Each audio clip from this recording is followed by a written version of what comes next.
কালকে রেড করছিলেন?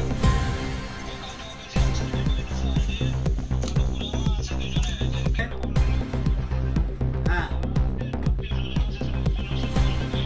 হ্যাঁ, তারে তারে দরকার তারে অ্যারেস্ট করেন, মধ্যে নইলে তোমার চালান নেই।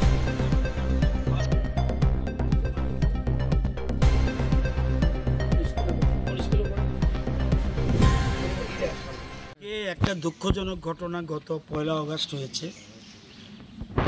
আমি দিল্লিতে ছিলাম। আমার বিধানসভা কেন্দ্রের বীরমোহন এলাকা একটা জায়গা আছে। ওই এলাকায় একটা অল্প বয়সের ছেলে যে মাত্র মাধ্যমিক পরীক্ষা দিয়েছিল, দানিয়েল দেববর্মা, এটা বীরমোহন বাড়ির। সে তার বন্ধুসহ তোরের বাড়িতে বেড়াতে যায়।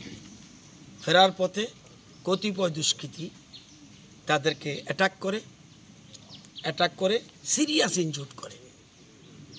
কিন্তু বাড়িতে এসে পরের দিন অবস্থা কন্ডিশন খারাপ দেখে জীবিতে ভর্তি হয় দানিয়েল, এবং দানিয়েল জীবিতে ভর্তি অবস্থায় গত 1 আগস্ট সে মারা যায়। এই ঘটনায় সমস্ত এলাকার মানুষ একদম শোকে মুহ্যমান এবং তারা প্রচণ্ড ক্ষুব্ধ। আসামিকে যে কোনোভাবেও গ্রেপ্তার করতে হবে, কারণ বাচ্চা ছেলে। আমরা তার মৃত্যুতে শোক প্রকাশ করছি এবং পরিবার পরিজন প্রতি সমবেদনা জানাতে এসেছি। আমার সাথে রুনেল দেববর্মা, এডিসির ইএম রয়েছে, বিএসসি চেয়ারম্যান রয়েছে, আমাদের এলাকার বিভিন্ন কার্যকর্তারা রয়েছে।